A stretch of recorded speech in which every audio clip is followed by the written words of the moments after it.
The views and opinions expressed in the following program are those of the program's participants and do not necessarily reflect those of station staff, management, and advertisers.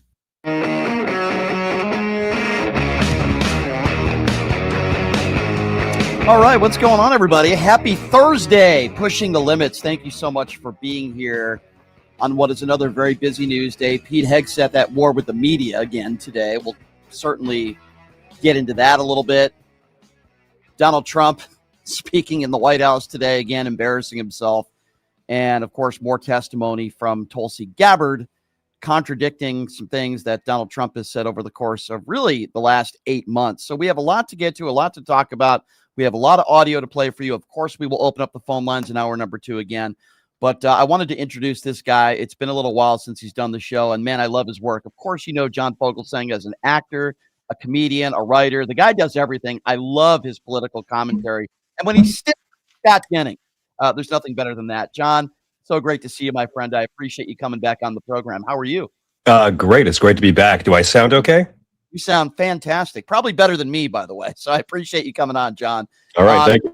So much to get to in a short period of time, John. But I have to start by asking you this. When you debate people like the Scott Jennings of the world and they curl themselves into a MAGA pretzel defending this war, I'm wondering what goes through your mind, because there's even a lot of MAGA Republicans that are saying this is an ill-advised and possibly illegal war. What are your thoughts on that? Well, I think Scott Jennings is a special case, with all due respect to Mr. Jennings, because he wants to be a senator from Kentucky. He used to work for Mitch McConnell, and he really, really wants his old boss's job. So most of what he says is designed in his mind to help him get that job.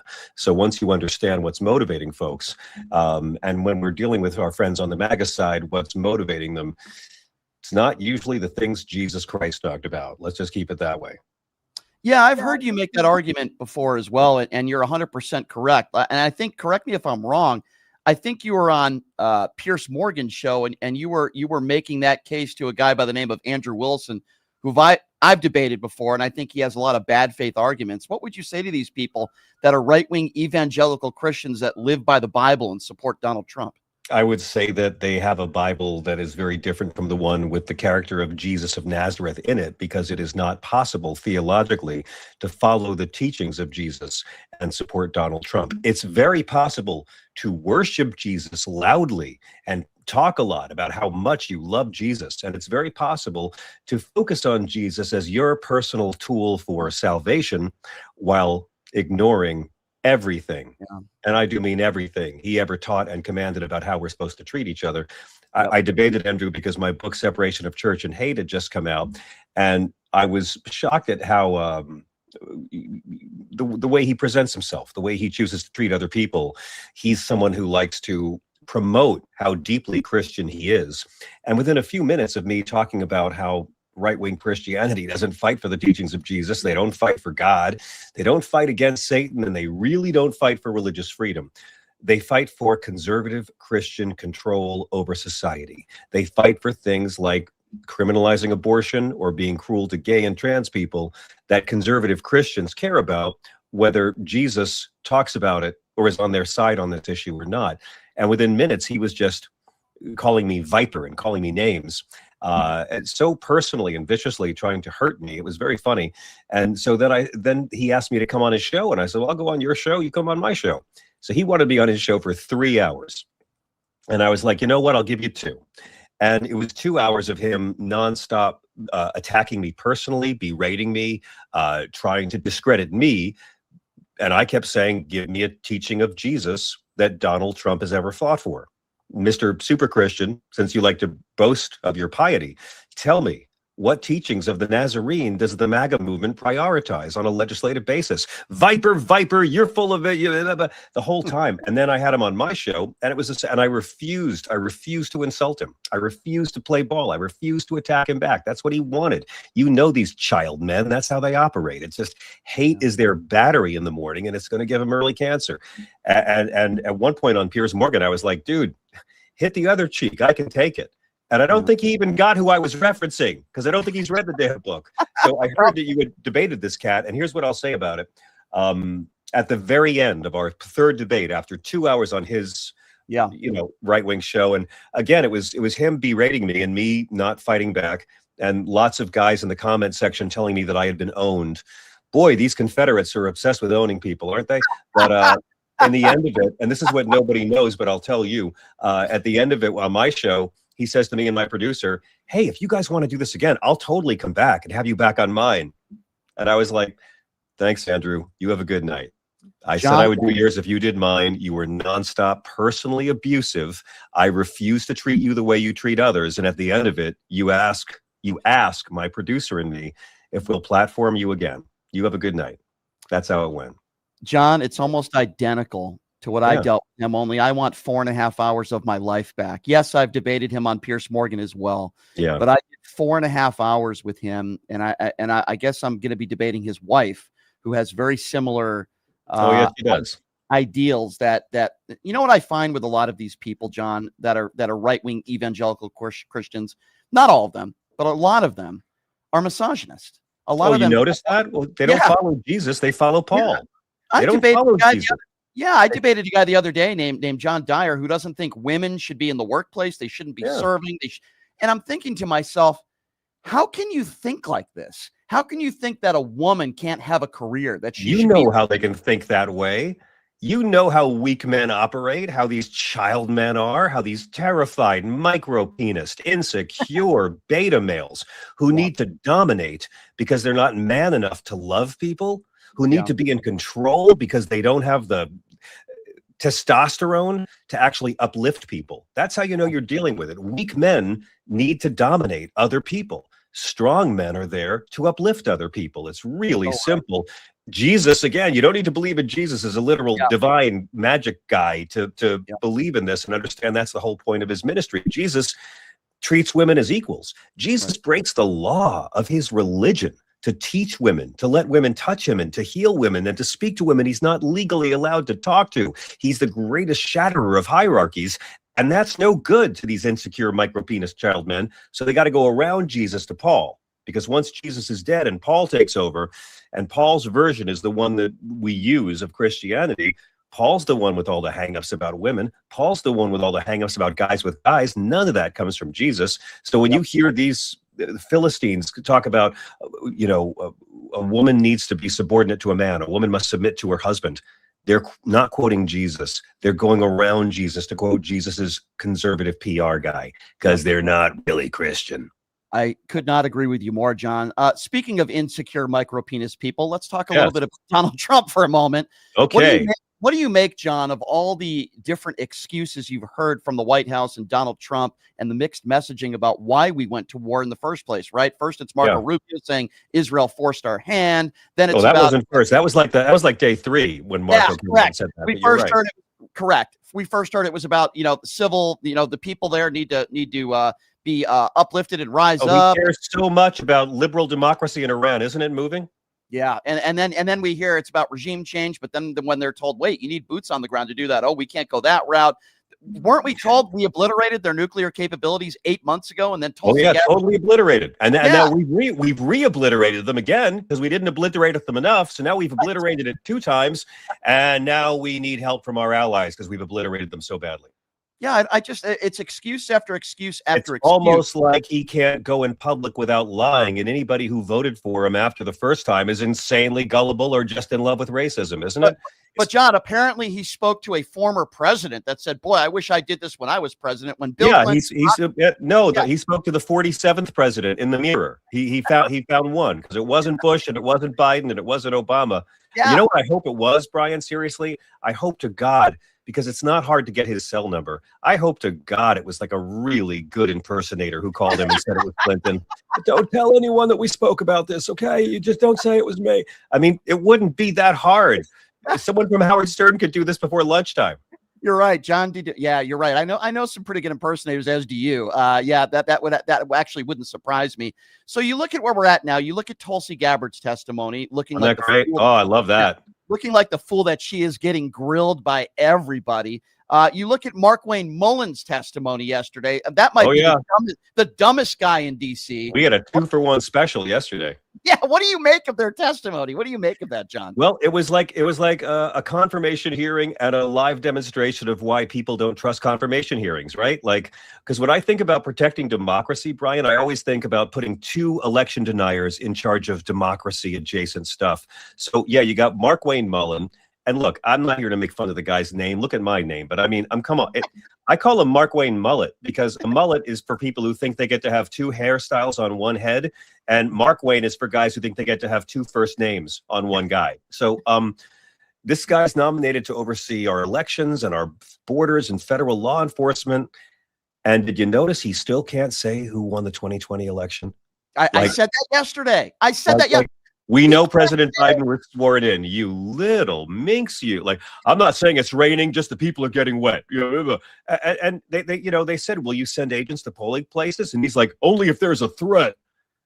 I wonder who decides what a threat is in 2026, And again, this guy's a big fan of de-escalation, of course. But then you got Tulsi Gabbard at the Intel Committee, what happened to this woman? She's just like a human shrug emoji, right? Like this built her entire fraudulent identity on opposing reckless wars.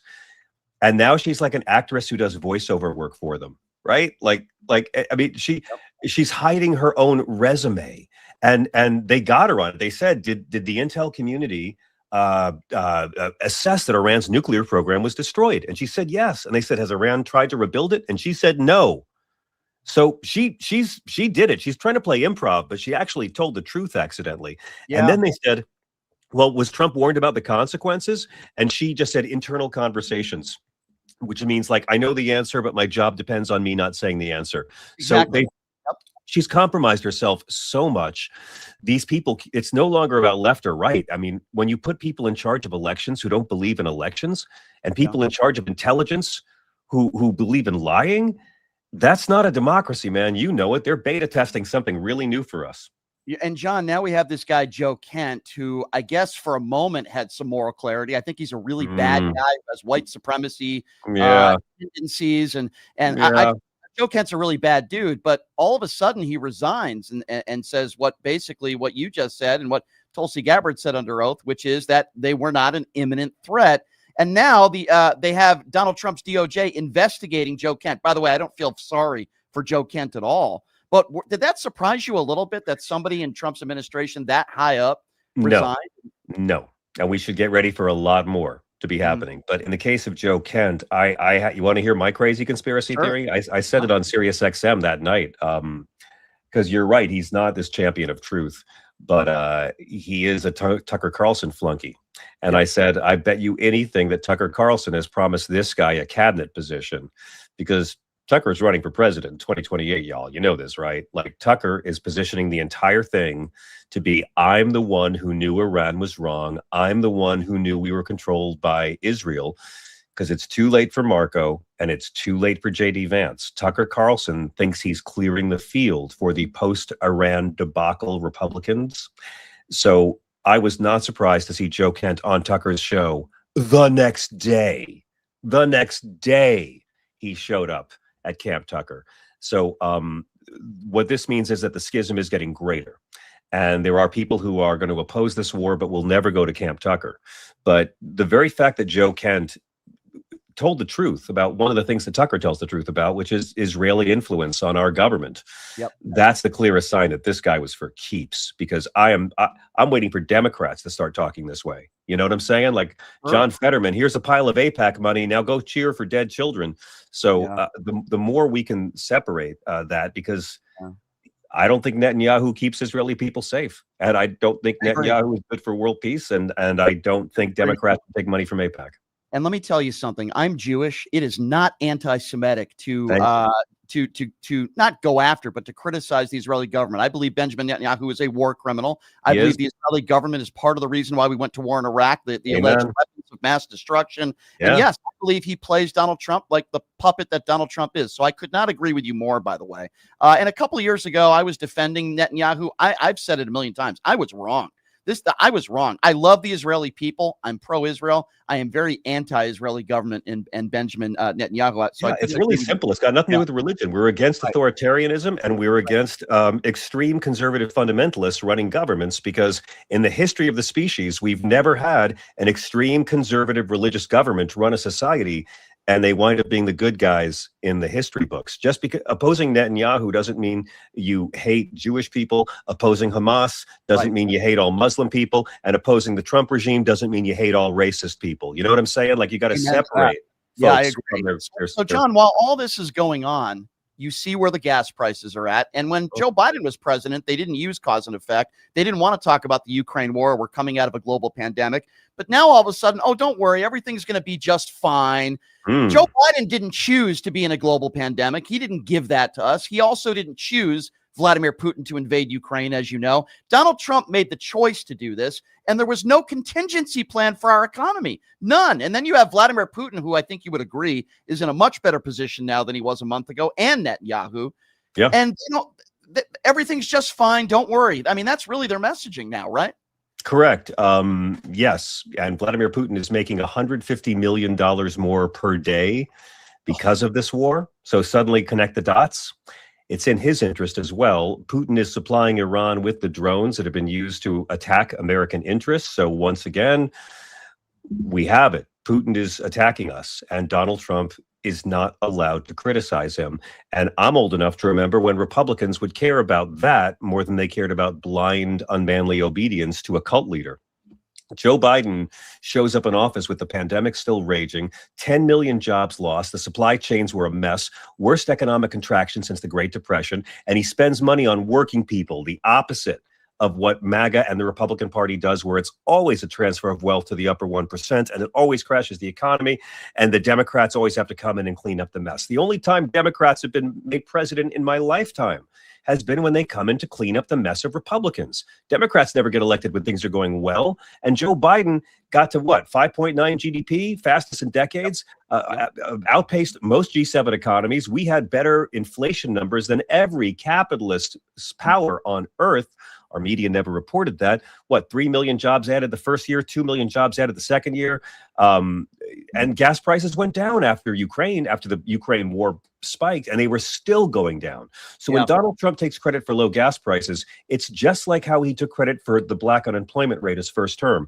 He took credit for a pre-existing economic trend that was going down before he took office and then went up under him, both the unemployment the first term and the gas prices and the inflation the second term.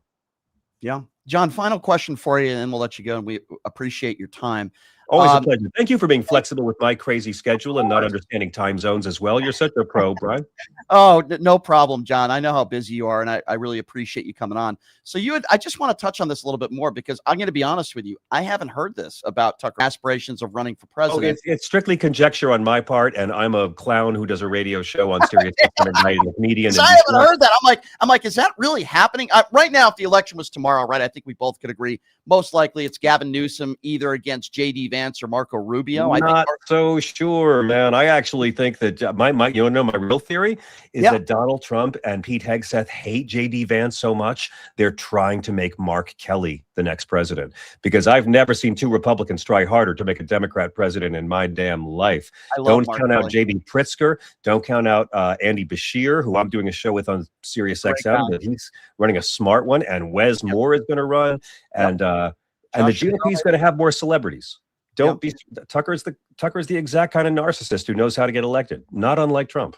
Wouldn't surprise me at all. Before I let you go, I love your work, John. I love what you do. Can you give out that information, how people can follow you on social media, your website? I mean, you're involved in so many different projects. Anytime I hear you're on that Abby Phillips CNN panel, my eyes are glued to the TV because you're so great at it. No, you don't want to know that. The less of me you have in your lives, folks, the better. No, I'm on Substack. I host a show. I host the primetime programming on Sirius XM Progress every evening from What the Hell O'Clock to Oh My God, We're Still Up. I My book is called Separation of Church and Hate, A Sane Person's Guide to Taking Back the Bible from Fundamentalist Fascists and Flock Fleecing Frauds. Just named Nonfiction Audio Book of the Year at the Audio Awards. And I'm on all the socials at John Fugelsang, but you have to be able to spell Fugelsang, and I apologize.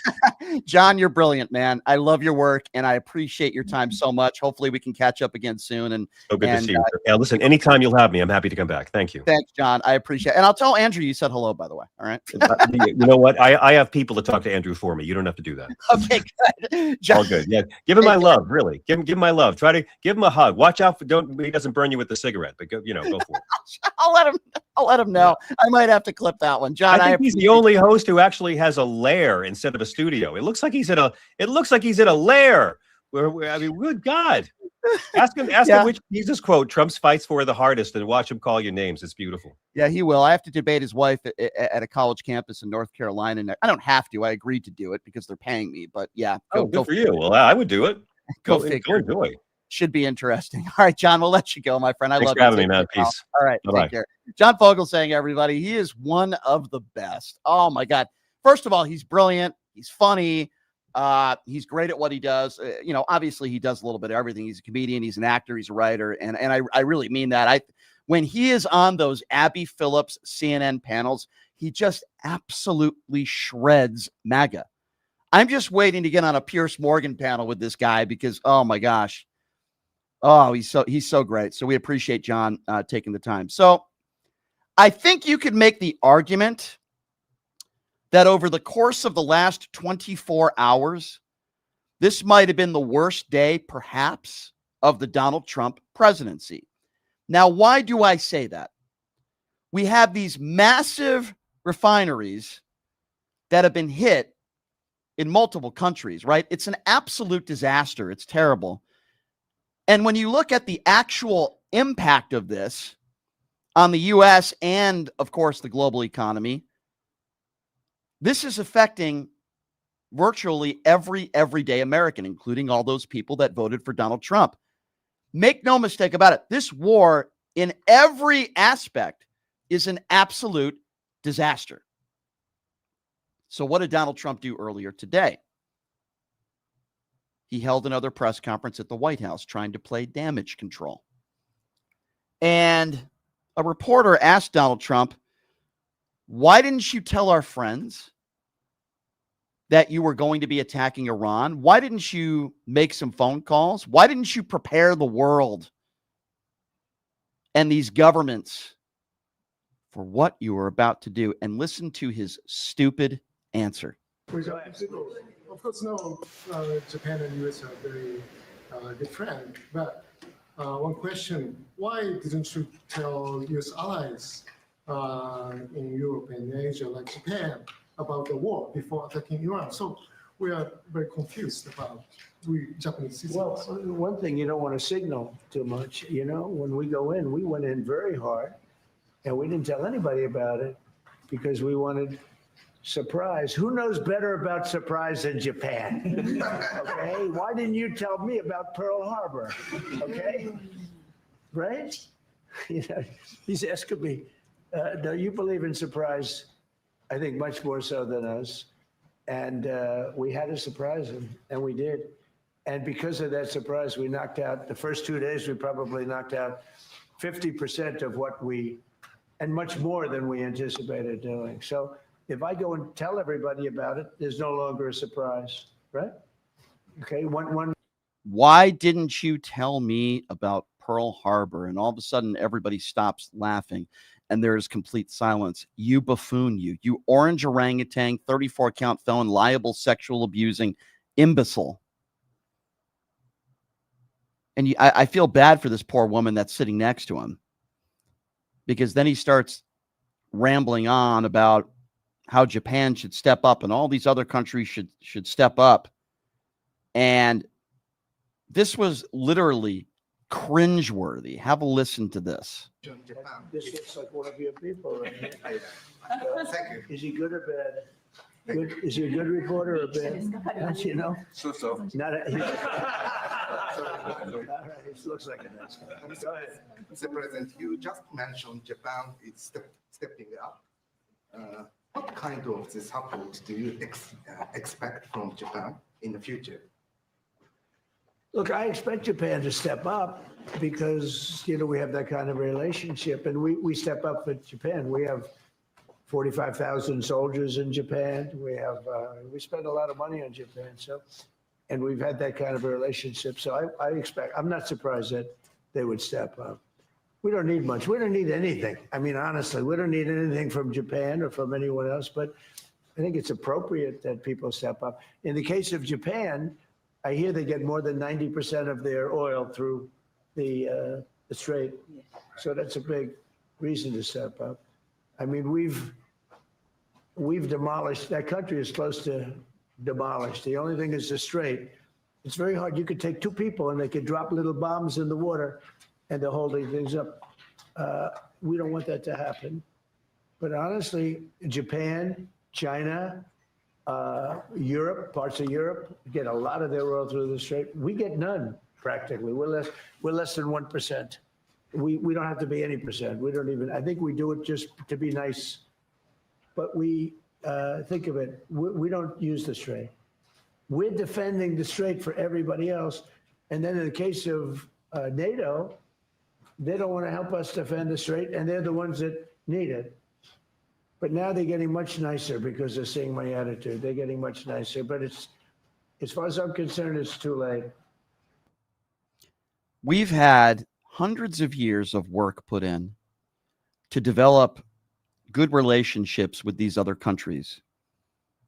And Donald Trump is throwing that in the garbage.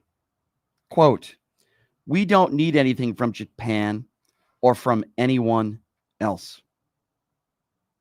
What a wonderful leader. And here's the point where he starts talking about the Dow and how the Dow hit 50,000. Here's Donald Trump taking a page from the disgraced Pam Bondi. Watch this.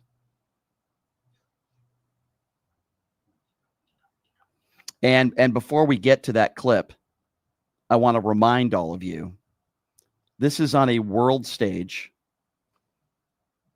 sitting next to one of those leaders in front of the press, many of whom are from countries all around the world. And here's Donald Trump during a war, an ill-advised war, an illegal war, where our economy is going down the toilet. But Donald Trump taking a page from the Pam Bondi playbook talking about the Dow. Mr. President, do you intend to lift sanctions on Iranian oil? And do you intend to potentially put U.S. troops or more troops in the region? No, I'm not putting troops anywhere. If I were, I certainly wouldn't tell you, but I'm not putting troops, and we will do whatever is necessary to keep the price as low. I actually thought when I did this, look, the Dow just hit 50,000 a couple of weeks ago. They said that couldn't happen for 4 years. It wouldn't happen in my term. It's such an outrageous thing because I said it would happen. I didn't know it was going to happen that fast, but it just hit 50,000, and we did that in 1 year, not 4. S&P. So there you have Donald Trump doing what he normally does, bragging about how the Dow hit 50,000. By the way, by most measurements from economists that are not biased, we're looking terrible right now. And I wish that wasn't the case. You look at inflation, you look at gas prices, you look at private sector job growth. Basically, every standard, we are struggling right now. And we were struggling before this war started. Things were headed in the wrong direction. How many people right now care about the Dow hitting 50,000 2 weeks ago, unless you're one of his tech billionaire friends? It's so insulting. And you want to speak about insulting? Listen to Donald Trump make a statement about Pearl Harbor and listen to the silence in the room when he does so. Japan and US are very good friends, but one question, why didn't you tell US allies in Europe and Asia, like Japan, about the war before attacking Iran? So we are very confused about we Japanese citizens. Well, one thing, you don't want to signal too much. When we go in, we went in very hard, and we didn't tell anybody about it because we wanted surprise. Who knows better about surprise than Japan? Okay, why didn't you tell me about Pearl Harbor? Okay, right? You know, he's asking me, no, you believe in surprise, I think much more so than us. Yeah. So to me, that is the clip that is beyond insulting. And you heard the sighs in the room when he said that. And then he goes into the lies about Iran. Now, you knew this was going to happen because he does it every day. He defends an indefensible war. And by the way, there's a lot of MAGA people that agree with me on this. He's talking about how the country is close to being demolished, right? And listen to the way he describes why he says Iran is demolished. Oh, yeah, we didn't have the regime change that Donald Trump wanted. In fact, you could also make the argument that they have a more capable regime now that is more anti-America than they have ever been. Watch this. I mean, we've demolished, that country is close to demolished. The only thing is the strait. It's very hard. You could take two people and they could drop little bombs in the water and they're holding things up. We don't want that to happen. But I'm set up. I mean, we've. So he talks about how, quote, we've demolished them. Didn't we hear that same argument 8 months ago? Didn't we hear the same argument 8 months ago when Donald Trump and his regime said that we obliterated their capabilities? They literally told us this 8 months ago. But yet 10 months ago, Tulsi Gabbard testified under oath that our own intelligence said that they had not furthered their nuclear capabilities. But yeah, we've obliterated them once again, and it's just sick and it's absolutely disgusting. This is the point where Donald Trump is talking about his ballroom now, because as you know, days after Charlie Kirk was murdered, he was bragging about his ballroom. Days after we bombed, when I say we, I mean Pete Hegseth, under Donald Trump's leadership, killed over 175 school children. But don't worry about it. Let's talk about the budget, and let's talk about this stupid ballroom that Donald Trump seems to be obsessed with. Watch this. If I could, the Fed chairman told me yesterday that he plans to stay until a new Fed chairman is confirmed, and he also plans to stay on the board until the investigation of the Federal Reserve is done. Well, he's under investigation because he's building a building for hundreds of billions of dollars more than it's supposed to cost. The building you see over there is under budget and ahead of schedule. That's the ballroom. The ballroom is a much bigger building. It's a much more complex building than what he's doing, and it's at a fraction of the cost. Something is going on, whether it's contractors. That's what I do best in the world. I build great buildings. I've always done it, and I build them under budget and ahead of schedule. Why is this man so obsessed with this ballroom? It's beyond bizarre. You have soldiers that are coming home in caskets, and Donald Trump has talked more about the drapes in his ballroom than even the names of these fallen soldiers that risked everything because this imbecile decided to get us into an ill-advised and illegal war. I mean, it's so absurd. And, you know, I'm glad that there were reporters in the room today that did ask very prevalent questions, like, as you know, the Pentagon under Pete Hegseth, the lush abuser's lack of leadership, is asking Congress, which again would be asking us, for $200 billion to fund this war. So if they're saying the war is almost over, which this reporter correctly points out, then why would you be asking for $200 billion? Watch this. The war is almost over. Why is the Pentagon going to ask Congress for an additional $200 billion? Well, we're asking for a lot of reasons beyond even what we're talking about in Iran. This is a very volatile world, and the military equipment, the power of some of this weaponry is unthinkable. You don't even want to know about it. Oh, you could end this thing in 2 seconds if you wanted to, but we are being very judicious. But we want to do. Don't forget. So, did you get an actual answer there? I'm just asking. Did you get an actual answer? You have Donald Trump that's saying the war is almost over. He's been saying that all week. You have Pete Hegseth saying that the war has just begun. So obviously we're not on the same page there. I don't think Donald Trump has any idea what's going on. Neither does Pete Hegseth. So the war's almost over, but I want $200 billion. Does that make any sense?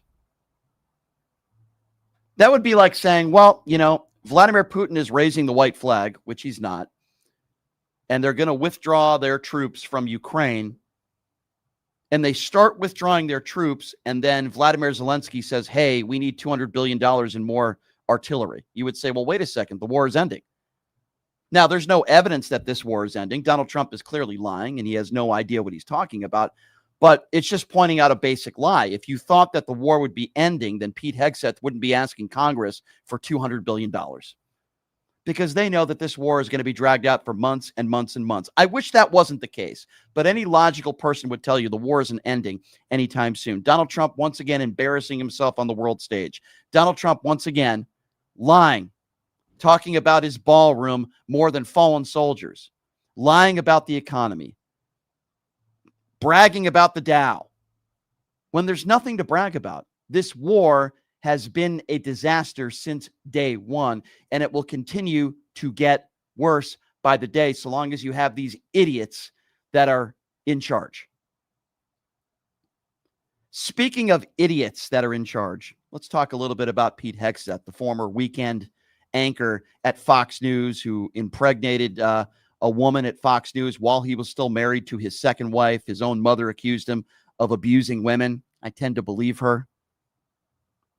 But you see, Pete Hegseth seems to have media derangement syndrome. Why? Because every single time he holds a press conference in the Pentagon, he starts attacking the media and he's angry about the coverage. Here is Pete Hegseth talking about the dishonest press. Watch this. And into the soul of a grateful nation. I stand here today speaking to you, the American people, not through filters, not through reporters, not through cable news spin. A dishonest and anti-Trump press will stop at nothing. We know this at this point. To downplay progress, amplify every cost, and call into question every step. Sadly, TDS is in their DNA. They want President Trump to fail. But you, the American people, know better. Yes, there are reporters in front of me, but they are not our audience today. It's you, the good, decent, patriotic American people. You, the hardworking, tax-paying, God-fearing American patriots. The media here, not all of it, but much of it, wants you to think, just 19 days into this conflict, that we're somehow spinning toward an endless abyss or a forever war or a quagmire. Nothing could be further from the truth. That guy can't spell the word truth. The man with a tattoo on his body that says 100% white, the white supremacist, woman-abusing coward. That's who Pete Hegseth is. He's not concerned about a war in Iran. He's more concerned about a war with the media. I'm telling you, he has media derangement syndrome. It's sad. It's sick. Of the millions of people that have served or currently served, you couldn't find somebody to be the defense secretary, somebody that would be a little bit more qualified than this imbecile idiot, because that's what he is. He's an idiot.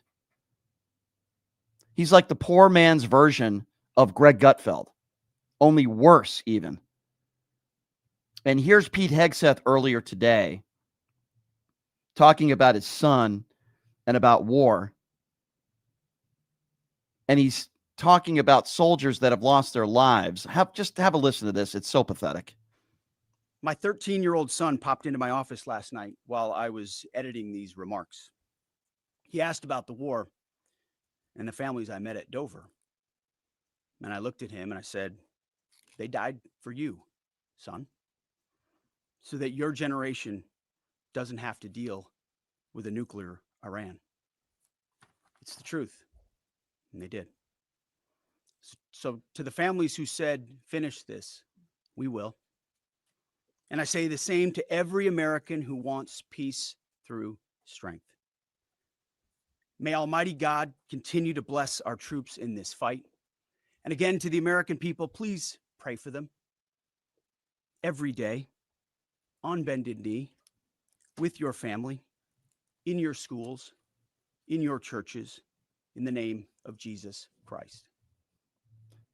By the way, this is the same guy, when he talks about Jesus Christ, he also brags about destruction and people dying while we murder children. And then he brings up Jesus Christ and God, and he brings up his son. Can you imagine if that was your father? How embarrassing that would be. That's the person that you're supposed to look up to, the guy who's cheated on every woman he's ever been with, the guy who was accused of sexual abuse, the guy whose own mother, that son of his own grandmother thinks that their father is a woman abuser, the guy that has a 100% white tattoo on him. And he wants to preach to us about Jesus and God. Let's be very clear. Just about everybody in that Pentagon room are Trump mushroom gobblers who do not ask Pete Hegseth challenging questions because he does not want to be challenged. Mr. Hegseth, why are you asking Congress for another $200 billion when Donald Trump, your boss, keeps saying that this war is almost over? Mr. Hegseth, why did Donald Trump say that it was a Tomahawk missile that hit this school, this children's school in Iran?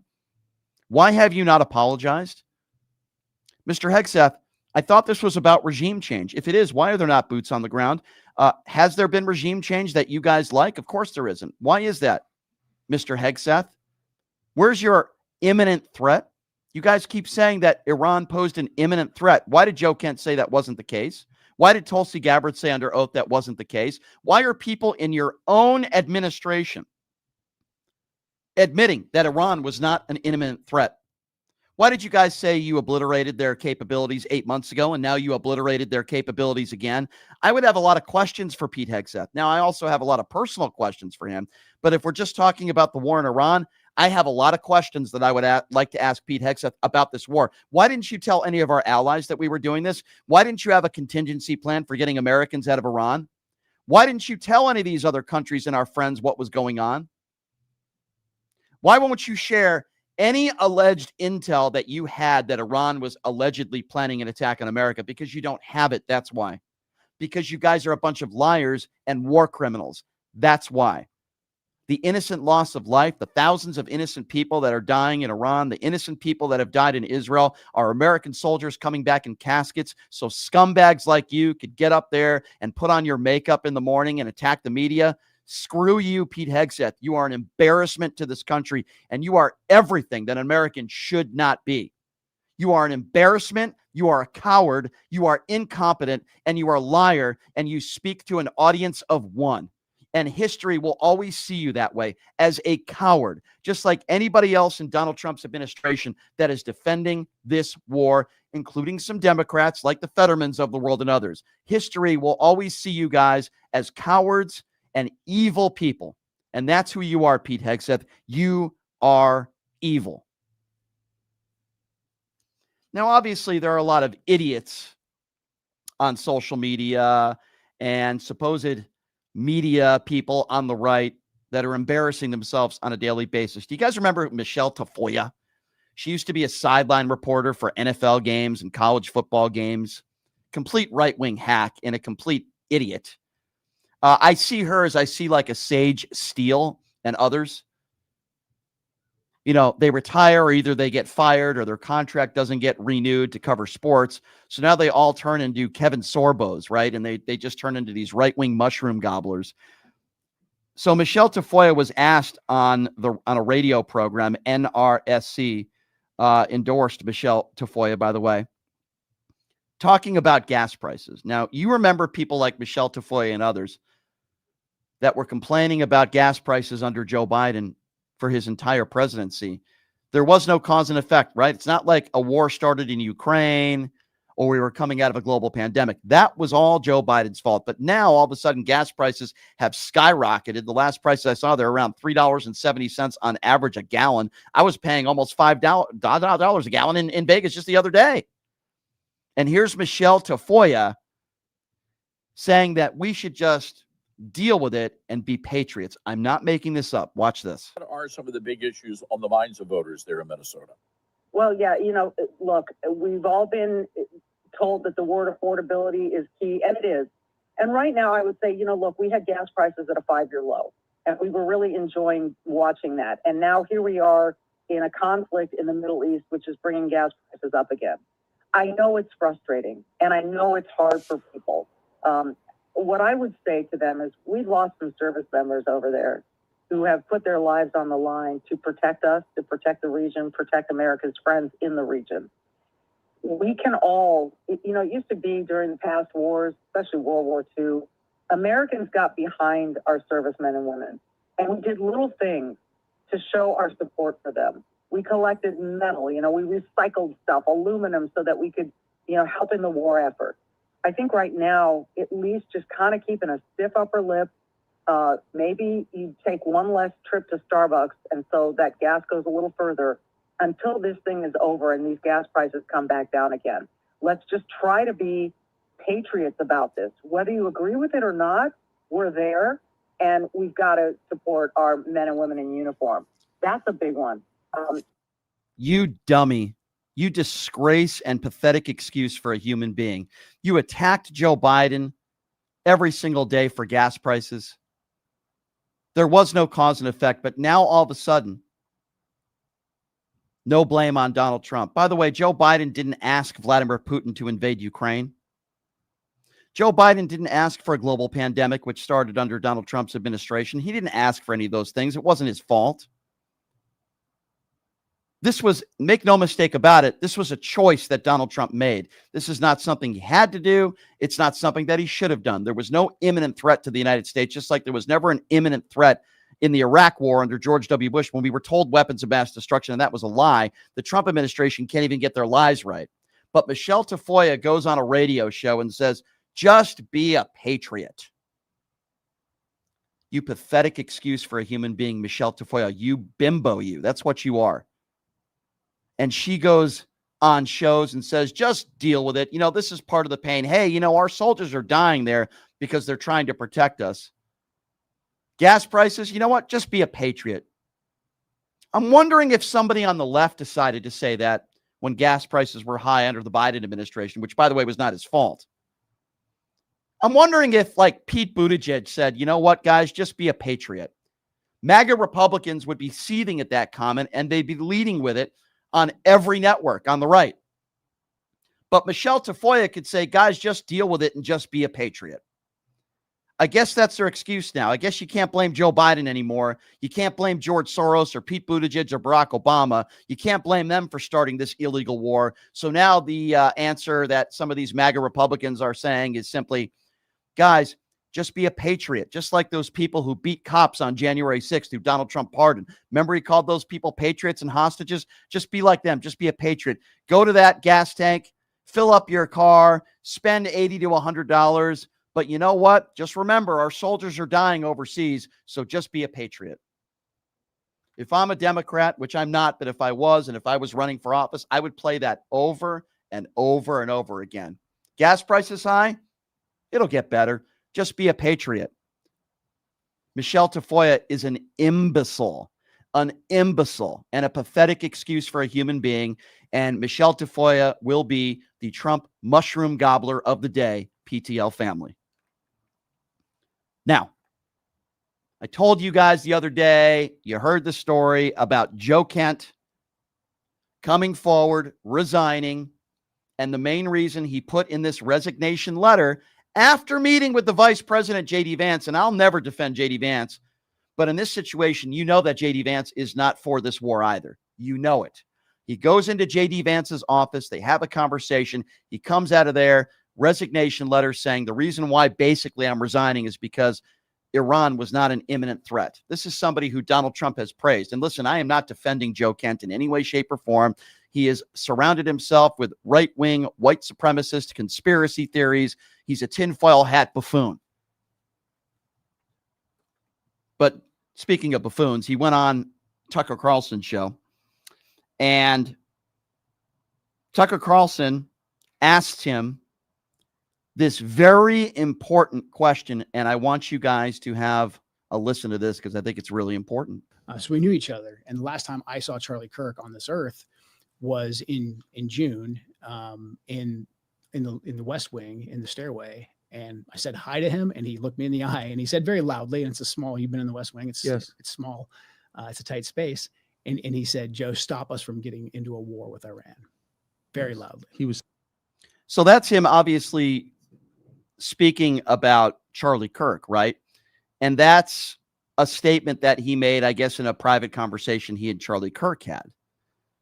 There's some context there. And yeah, I didn't always agree with Charlie Kirk, of course. Most of the time, 99% of the time, I disagree with him, but he was right there. But this is the question that Tucker Carlson asked Joe Kent, which I think is a very important one, and it goes to discussing the Trump administration and their defense. And they have plenty of different excuses, but one of them is, well, they're nuclear weapons. Are they on the verge of getting nuclear weapons? Listen to this exchange. I think it's really important. Was Iran on the verge of getting a nuclear weapon? No, they weren't, 3 weeks ago when this started, and they weren't in June either. I mean, the Iranians have had a religious ruling, a fatwa, against actually developing a nuclear weapon since 2004. That's been in place since 2004. That's available in the public sphere. But then also we had no intelligence to indicate that fatwa was being disobeyed or it was on the cusp of being lifted.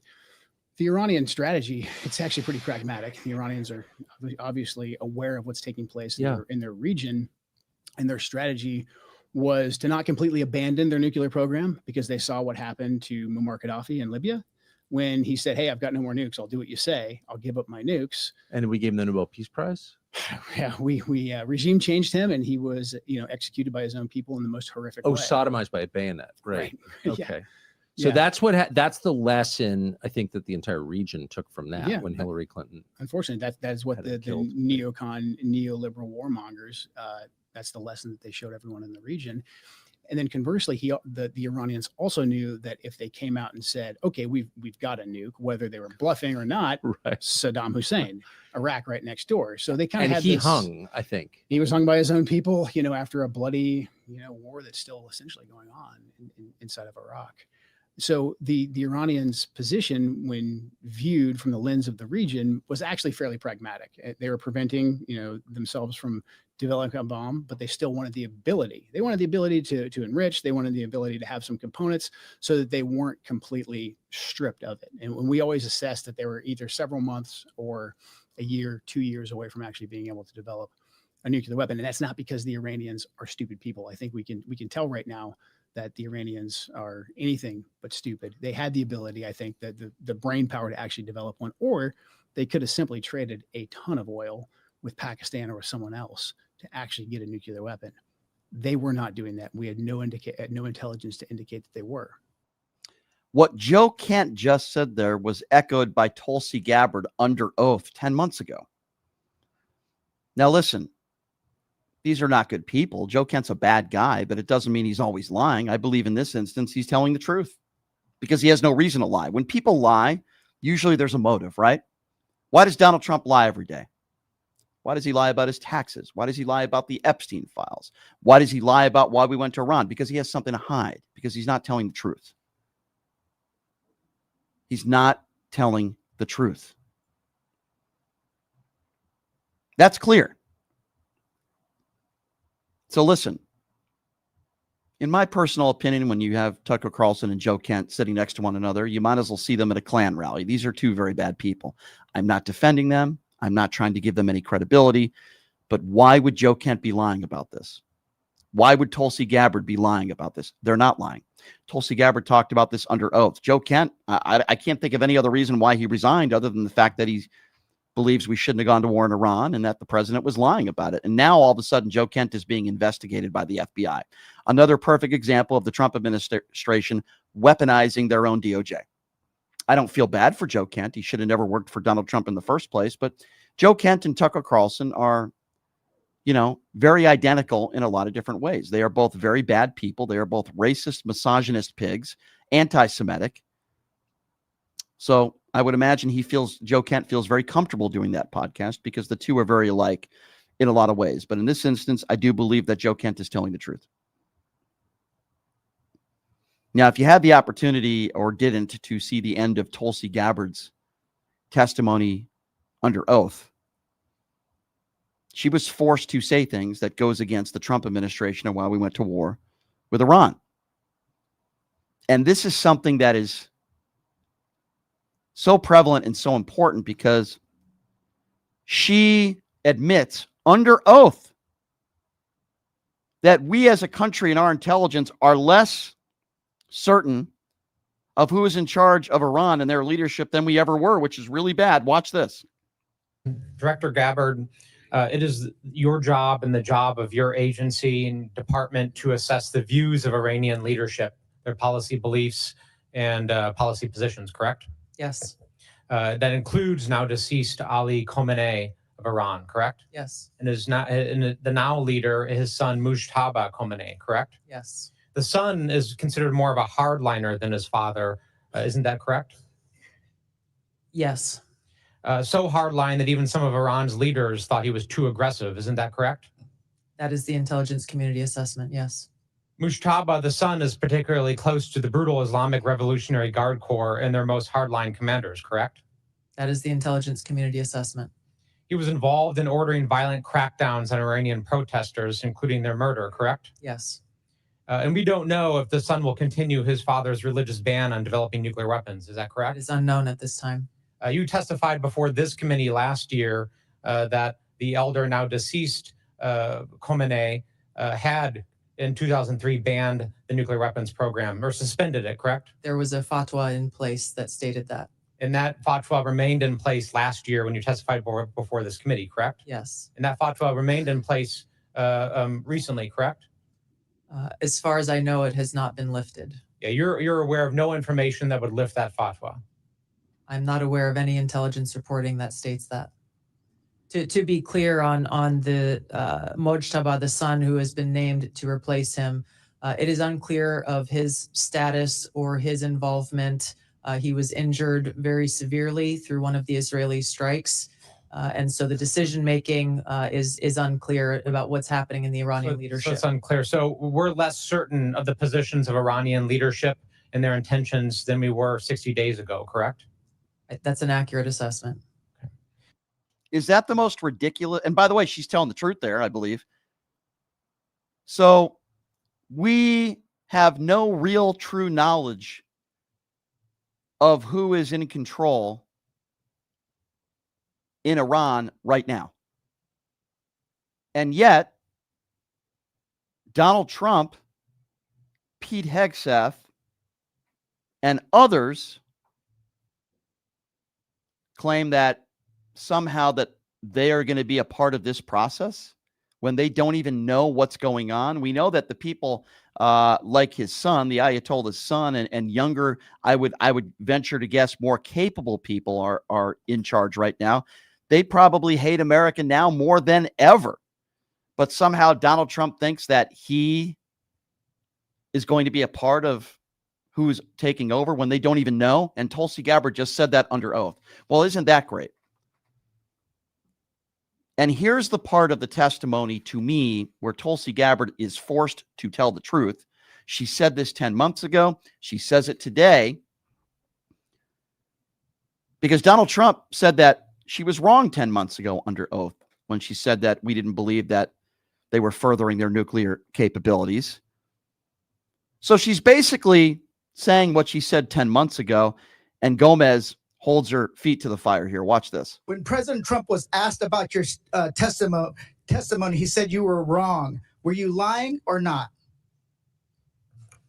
I stand by the intelligence Great. community's With that, complete assessment. Director Ratcliffe, when it came to the director's testimony, she said that Iran was not building the nuclear weapon last spring in Congress. And so the Supreme Leader has not authorized the nuclear weapons program. Do you agree with what she said or not? Yes or no? The director's right here. She can speak for herself. Oh, so I thought this was an intelligence community briefing. Let's move on. Trump also said he didn't care what you thought or said. Should he care about what you have to say when it comes to intelligence? I continue to provide the president with the intelligence community's assessments on all matters. So let me just kind of get this straight. The department, you said that Iran was not building a nuclear weapon last year. President Trump said he didn't care what you thought and you were wrong. They engage in Operation Midnight Hammer. He then says it was obliterated. We hear later reports that in open source reporting that it was only set back by a few months. Then at the beginning of this war, he said that they were weeks away. I just want to kind of get a sense of, were they weeks away of achieving a nuclear weapon? Yes or no? Congressman, this is a serious matter, and you've made some very serious mischaracterizations yes here. or no? Were they weeks and so away? It would be yes a or no? disservice to you and the American people to answer this Reclaiming question my time, with a mere yes or reclaiming no. my time. Were they weeks away or not? The American people need to know if this was an imminent threat or not. If they're weeks away or not. If they're months away or not. None of this dodging. Were they an imminent threat? Yesterday. Yeah, she won't answer that question because she knows the answer will make the Trump administration not necessarily look bad, but prove that they are all liars. She knows the answer. The same answer 10 months ago, that they were not furthering their nuclear capabilities, and our intelligence shows no evidence that they were an imminent threat to the United States of America, no evidence that they were going to attack America, zero evidence that they furthered their capabilities. It's the reason why she won't answer that question. She would answer it immediately if it made Donald Trump look good. She would say, yes, they were an imminent threat. But that's not the case, because our own intelligence tells us something very different. That's why she won't directly answer that question, looking like the fool that she is. And it breaks my heart to see people at one point in their life that were courageous, that served this country like Tulsi Gabbard did. And now she answers to one person, knowing that he is lying, knowing that this is an ill-advised war, when Tulsi Gabbard was saying for years that we cannot have regime change and we cannot go to war. She said that for years. I don't know what happened to this woman. I really don't. I don't know what happened to her. But I know right now I put her in the same category as Pam Bondi. I put her in the same category as Pete Hegseth, J.D. Vance, anybody else that's a MAGA Republican in D.C., in their administration or not, Stephen Miller. I put them in the same category of imbeciles with no backbone who are afraid of the orange man, even if it means ripping up parts of our Constitution and hurting the American people in so many different ways. And in this case, bringing back soldiers in coffins. Tulsi Gabbard, you are an embarrassment and you are pathetic. With that said, I do want to open up the phone lines and give everybody the opportunity, as I usually always do, to chime in. Obviously, there's a lot of different topics that we are talking about today. We're also going to be in the YouTube Super Chat, where your questions and comments will be read by yours truly as well. The number to call if you want to be a part of the program is 702-221-7283. And again, that number, if you would like to be a part of the show, 702-221-SAVE, 702-221-7283. We had John Fogelsang, who is, I just think he's great. He's a political commentator. You know him for his acting and writing, and he's a comedian. He is just absolutely great. I appreciate him taking the time to join us. And a lot of topics we're discussing today, including what do you make of members of Trump's own administration now forcing to admit that Iran was not an imminent threat to the United States of America? It goes against everything that Donald Trump is saying, goes against everything that Pete Hegseth is saying. So I certainly want to get your thoughts on that. And I'm not sure. I mean, I'm sure there are MAGA trolls out there that are still defending this war. I want to know how and why, because it's indefensible. There is no way that anybody logically could say this was a good decision for the United States. This is not America first. And Donald Trump proves again, this is America last. This is killing our economy, not to mention the stupid tariffs, if that wasn't bad enough. You look at where the gas prices are, you look at inflation, you look at the lack of job growth, and the Trump administration wants to brag about the Dow being at 50,000 2 weeks ago, taking a page from the Pam Bondi playbook. By the way, where is Pam Bondi? And you have these people that have served, whether it be Pete Hegseth or a Tulsi Gabbard, who are just embarrassing themselves and their entire reputation. These are very sick people with absolutely zero credibility. Again, that number to call, 702-221-7283, 702-221-SAVE. Let's go to Carlos. Carlos is first on PTL. Hello, Carlos. Hello? Can you hear me? Hello? Hello? Can you hear me? Carlos, this phone call is going to last about 5 seconds unless you're serious. Okay, I'm sorry. I actually have a question, though. Okay, well, please be serious and don't try to be funny because you're not. We're Okay, talking about my bad. serious topics. I'm happy to have a conversation with you, but let's try to be a little serious. Okay, Carlos, go ahead. Go ahead, Carlos. I want to ask him a question. Okay, so if you want to ask me a question, then ask the question and talk into the phone because it's very difficult to hear you. And then he hangs up the phone. Thank you, Carlos. Another very serious caller. Let's try to get some serious callers today because we're talking about a lot of serious issues. 702-221-7283. Let's go to Edgar. Edgar is next up on PTO. Hello, Edgar. Fire John Shire. He's not the answer. Yeah, we're not really talking basketball right now. We're talking about war, my friend. So if you have something you'd like to add to the conversation, please let me know. 702-221-7283 is the number to call. Let's go to CJ. CJ is next up on PTL. I guess Duke is losing, so I guess Edgar's upset about that. What's up, CJ? Hello. I just wanted to point out something that somebody else pointed out to me. Do you know that Switzerland broke 400 years of tradition of not picking sides, and they pick sides that our war with Iran is not right? I was unaware of that, but I cannot say I'm surprised by it, CJ. You know, what's even more unfortunate, because obviously, CJ, we talk about the impact on the economy and how it's affecting people like you and me, right? But what a lot of people don't talk about is the relationships that are tarnished now, right? Countries that we've worked with for decades and decades and decades and hundreds of years, and those relationships being tarnished. You know, that's what's even just as unfortunate about this is that, you know, think about the next president that has to take over. This is very impactful on dealings all over the world. And I don't think people understand how bad that is for the United States. Oh, God. I tracked this guy, Moffat from Canada. Yeah. He's like a mayor in Nanook. Yeah.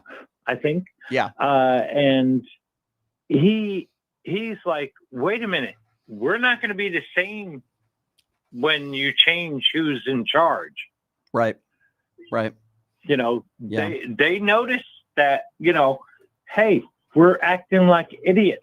You see this poor woman that was sitting next to Donald Trump at this presser earlier today, and the look on her face when he made some very ignorant and stupid comments, for example, about Pearl Harbor, and you saw, you know, the silence in the room, and it's just like the man is just a complete imbecile, and he embarrasses us on the world stage every single day. I appreciate the phone call, my friend, the YouTube super chat. Lori says, coming home from Monterey, California to Southern California, I stop at a gas station and the gas is $6.25. We paid $5.60 when we went up to Monterey on Monday. Lori, I'm with you. I feel your pain. I spent almost $5 a gallon the other day. It's insanity. Lori, I appreciate that. YouTube super chats, by the way, we're going to be reading those as they come in. 702-221-7283 is the number to call. Christine is next up on PTL. Hello, Christine. Hello. Yes. Yesterday, the very last caller was talking. He was so depressed that he felt that that he just was down. That there was going to be this population that we will have to deal with. That was so. They're so pro-Trump that how are we going to get through this? And it's a basic thing in journalism. I'll always remember this, that there's a third of the population that no matter who your audience is, you have to consider that there's a third of the population that no matter what you're going to do, is still going to be stubborn and is just, you'll never convince them. And I think that's where we are right now. So I couldn't agree with you more. There are people that I have debated in the last few weeks and people on the right. And, you know, I show up to these debates, right? What you're saying is exactly what I'm about to say here. And they say, well, isn't the point of a debate, Brian, to help change my mind? And I look at them in the face and I say, there's no way I'm going to be able to change your mind. Chances are, if you're a misogynist pig, I debated somebody like that last week, you're a Trump supporter, you're a MAGA mushroom gobbler, many of these people are incapable of changing their minds no matter what facts are presented to them. It is almost impossible. Occasionally, I'll have somebody call into the show, and I'll give them credit. Occasionally, somebody will call in and they'll say, you know what, Brian, you changed my mind. But I got to be honest with you. I don't do this show to change people's minds. I really don't. If they do, great. I do this show, as you know, to speak my mind, to share my opinions and my feelings. People are going to agree. People are going to disagree. But I don't show up to a radio show or even a debate to change anybody's mind. I just share my opinions and whether I agree or disagree with somebody.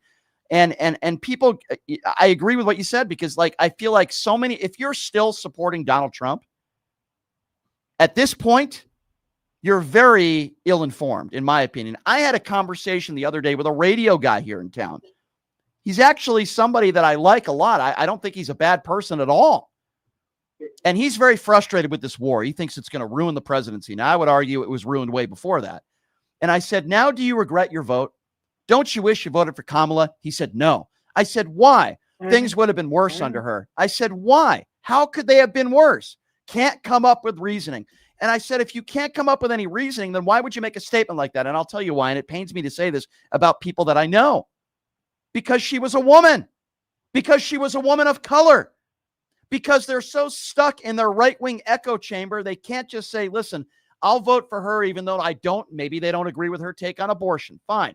Maybe they don't agree with her take on tax brackets. Fine. But how could you vote for this guy over that? Because you don't like a few of her policies because you're a Republican? It makes absolutely and positively no sense.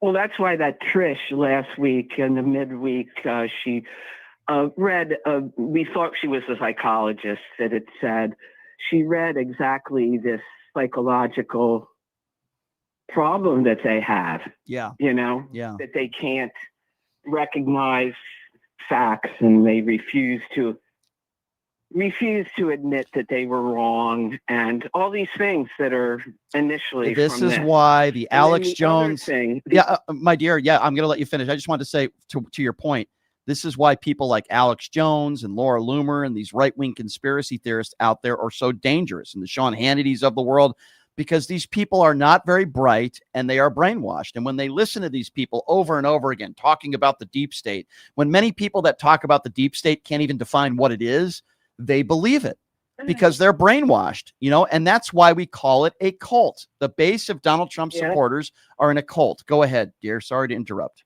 and the other thing was following the money. That's this war, aside from, of course, obstruction of the Epstein files, which was also that back in 2014 when they the Morgan, Chase Morgan Bank had all the evidence, Yep. and just dropped him rather than presenting it to the authorities. Yep. And now we're in this. And the war, somebody's making money on the war. There's a lot of people, you know what's sad? You know who's making more money than arguably anybody right now? Vladimir Putin.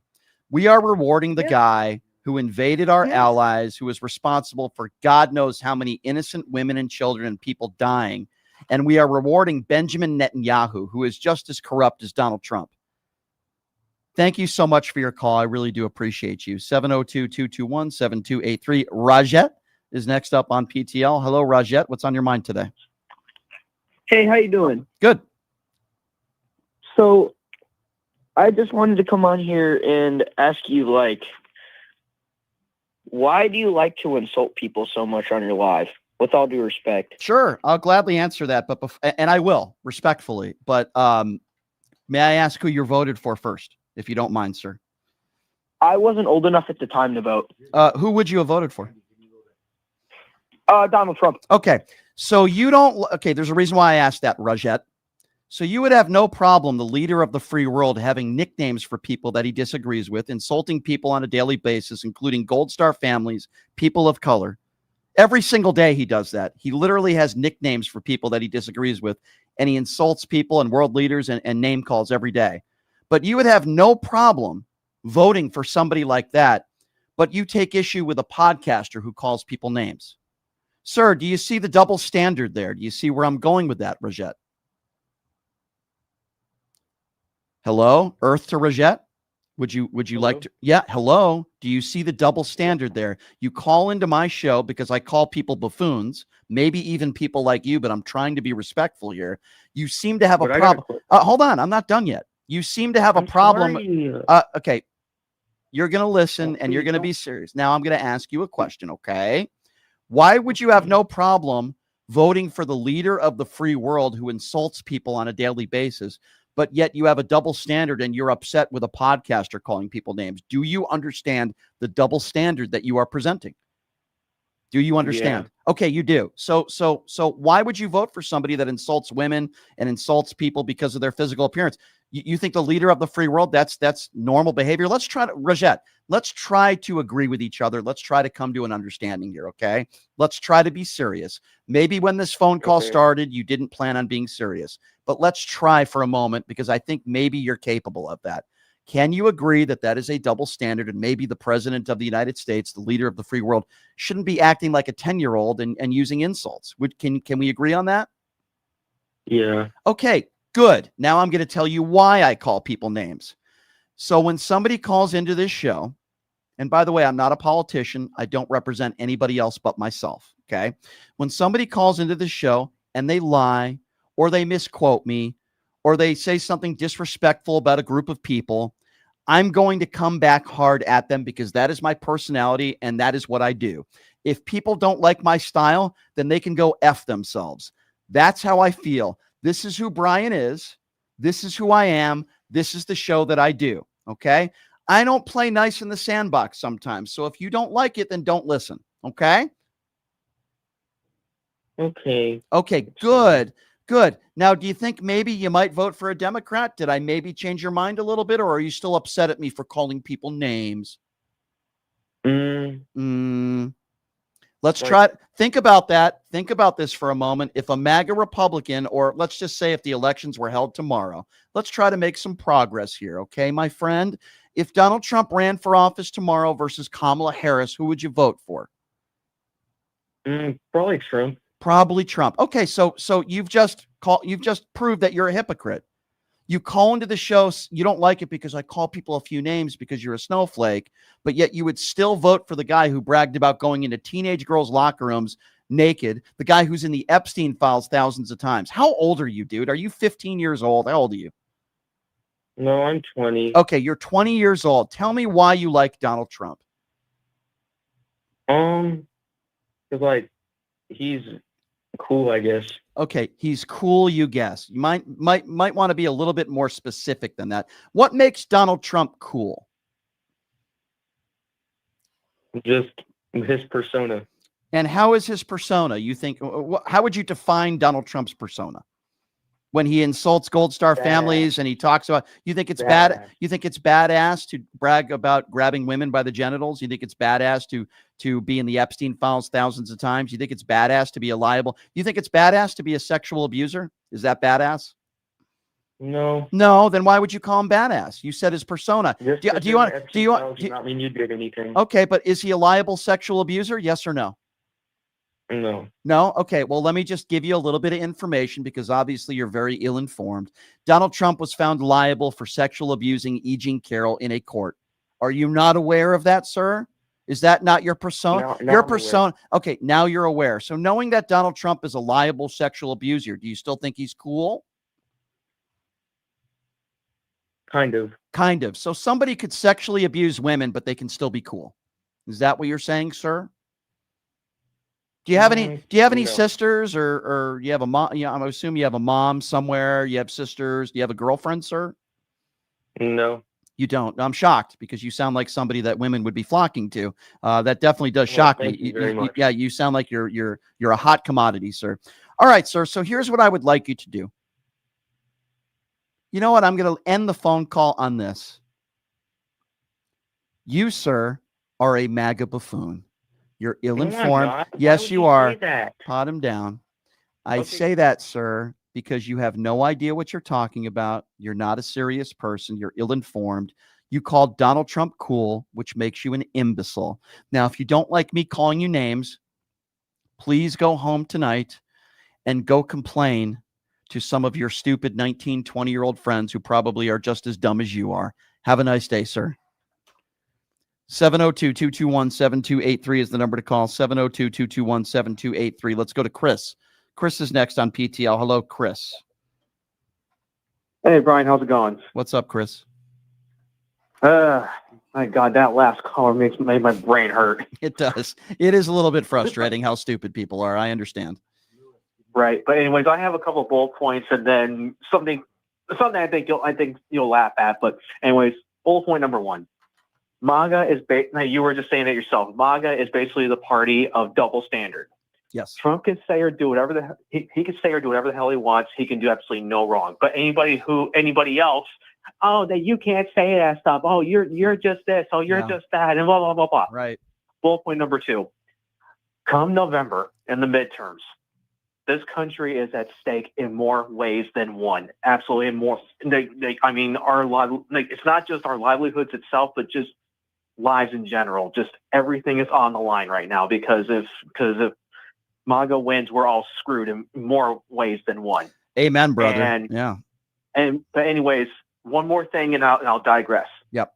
You know how these MAGAs always say that, whenever we talk about, point out things that Trump has done and everything, yeah. Say, oh, the TDS is so strong with you, everything. Well, here's the thing. All these people have two things. One, they have Biden derangement syndrome, and they have Obama derangement syndrome. How about that one? I would also say Trump fellatio syndrome. I certainly use that one a lot. I would also call them Trump mushroom gobblers, and I think they're the ones that are deranged, my friend, and I appreciate your call. You're right. They're all deranged. They're all deranged. That's why we call it a cult. That's why we call it a clan cult. Thank you for the call, sir. I agree with you. Let's see. Let's go to Lewis. Lewis is next up on PTL. Hey, Lewis, what's up? Hi, Lewis. Go right ahead. What's up, Brian? How you doing? Good, Lewis. What's on your mind today? Good to talk to you. Hold on one second. Brian, I was watching a movie the other day. I don't know if you remember. Can you hear me or no? Yeah, I got you. Go ahead. You were watching a movie. Okay. Go ahead. I apologize. Okay, I was watching a movie the other day. I was watching JFK. You remember JFK? I love that movie. Are you talking about the one with Kevin Costner? With Kevin Costner. You remember the scene? That is a great movie. Great movie. Yeah, I love the scene where he meets with Donald Sutherland. Donald Sutherland, the late Donald Sutherland. I loved. What a great actor. Great actor. I don't like his son too much, but Donald was great. Me too. Same here. But that scene is awesome because that scene he goes over basically how he's telling Kevin Costner's character, he's telling him that he's close, that he's close, he's onto something. And then one of the things that really I was watching it the other day and it captured my attention is when he tells them, he goes, who benefits from the war, and who has the power to cover it up. Yeah. And that, in my opinion, is what's going on here because this son of a bitch, okay, the only thing that motivates this guy, okay, is money and power. He's no patriot. You're right. He doesn't give a crap about nobody. That movie speaks volumes as to, in some sense, I know that's about an assassination, but a cover-up, right? It speaks volumes about how they covered up the John F. Kennedy. Listen, we all know Lee Harvey Oswald was the patsy, right? But that movie speaks volumes as to corruption and how you need to dig deep, and people will come after you and they will try to intimidate you. And that's why that movie won so many awards, because it was such real life drama. Whether you believe some of the stuff in that movie or not, I think a lot of the stuff in that movie was true. But it speaks volumes into this Trump presidency. And I look at Donald Trump as the mob boss, right? I look at Donald Trump as the guy, the Tony Soprano type character, as a mob type boss. And I think I've said some things off the air about Donald Trump and things that I think that he's done that I probably wouldn't repeat on the air. But hey, I guess you'll have to have private conversations when I'm out there. I'll be at Arizona State if anybody wants to debate me. I'll be out there with Destiny on Monday with the UNF America Tour. I'll be out there at the No Kings rallies in San Diego next week. I'll be out there at the University of North Carolina next month for a debate. I believe I'm going to be doing Tim Pool's show again very, very soon. I've been talking to them. So, yeah, I'll be all over the place. There's certain things I can't say on the air. But that movie very much rings true to some of the stuff that's going on in this Trump administration today. Let me tell you that. Let's get back to the phone calls. 702-221-7283 is the number to call if you would like to be a part of the conversation.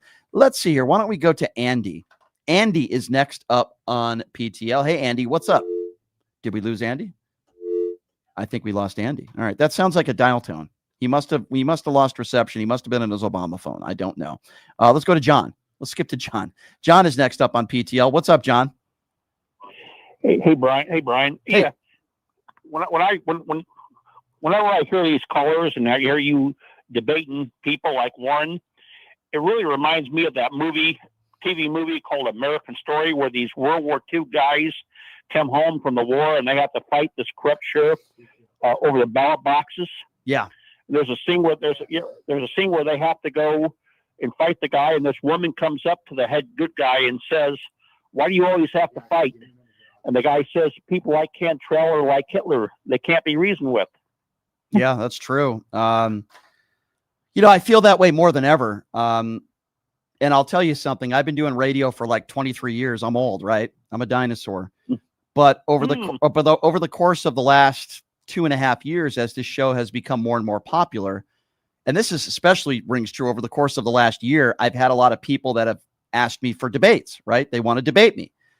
And as I debate some of these people, and they most of the time approach me, I realize how brainwashed they are and stuck in their ways. Like, let me give you an example of how I was wrong. And I have no problem admitting I'm wrong about things. I used to have some callers call into this show a few years ago that would be very, very critical of the Israeli government. And I took offense to that. And at a time when I shouldn't have, I associated that with anti-Semitism. I called Mehdi Hassan an anti-Semite. I was wrong, 100% wrong. I agree with everything Mehdi Hassan says about Israel now, everything. And I admit that I was wrong, and I apologize to that. And I actually sent an email to him because we had emailed each other. I do want to get him on the show. He's a busy guy. But I was wrong. And for people that criticize the Israeli government, that's not anti-Semitic. And I understand now more than ever. Sometimes you need to learn, take in information, and grow. I'm not always going to be right. And I have no problem saying that. I have no problem admitting I'm wrong. I feel like one of the worst characteristics of MAGA supporters and or the people that I debate that are on the right is they can't admit they're wrong. That makes you a man. It makes you a human being. When you say, you know what? I got this wrong. I could understand now why you say that. And I feel that way about the Israeli government. They can't admit they're wrong about anything. How can you have a discussion with somebody who's that stubborn, right? Exactly. I hear you. Yeah. Thank you for the call, my friend. I appreciate you. Let's see here. Let's go to Courtney. Courtney is next up on PTL. What's up, Courtney? Hey, how you doing? Hey, good, Courtney. I'm glad you admitted you're wrong about the Semitic thing, because we used to disagree about that. Yeah. One day I'm going to get you to change your mind about the death penalty. But what I really called to say was, I don't know. I don't think that Trump is a mob boss, because he's too stupid to be a mob boss. He's not smart like that. Somebody else is pulling all the strings behind him. Yeah. So I partially agree with that. I think when it comes to policy making, I think Stephen Miller is probably the guy behind the scenes that makes most of the decisions. I think J.D. Vance is useless. I don't think he's doing anything. But I do think this decision to go to war, I actually do believe it was Donald Trump, because I do think he was that stupid. I don't think Stephen Miller, or certainly not J.D. Vance, or anybody got in his ear and said, other than Benjamin Netanyahu and Vladimir Putin. But I think this was ultimately his decision. Does that make sense? This decision specifically. Yes. Yeah. But I do agree. I had a quick question for you. What is going on with Fetterman? Can we recall him? I mean, I didn't know that if you suffer, from a stroke, it turns you into a MAGA idiot. I didn't know that. Yeah, I mean, ridiculous that he voted. He was the vote that saved Mark Wayne. Yeah, it's so pathetic, and I'm glad you brought that up. He's a disgrace to the country. But keep in mind, as I've learned more about this guy, and by the way, that's somebody that I was wrong on, and I know I'm not alone.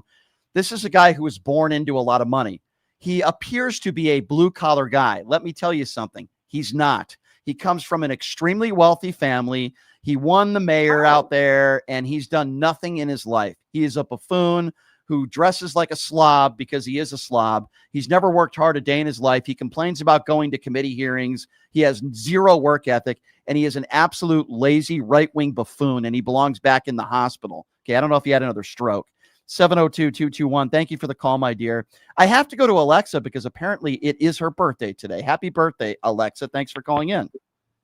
Hi, Brian. I wanted to ask you a question. Yeah. I have two family members in the military right now. But what I wanted to ask you is, how is the Congress just standing by and letting this happen? Well, let's keep in mind that the Congress didn't have the opportunity to vote on this because Donald Trump went above Congress. So it wasn't like the Iraq war where at least George W. Bush went to Congress.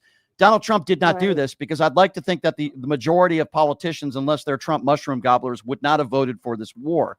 And they're also not providing Congress any evidence or that Iran was any sort of imminent threat. So I think you have to keep that in mind as well. So trust me, the Democrats are not on board, and there's day by day, there's more Republicans that are not on board with this war either. Happy birthday, by the way, Alexa. Thank you. Yeah, you have a great rest of your day, and I hope you have a wonderful birthday, my dear. My birthday is coming up in a few weeks. Gosh, I'm going to be 46 years old. I'm almost going to be collecting Social Security. My goodness, what happened?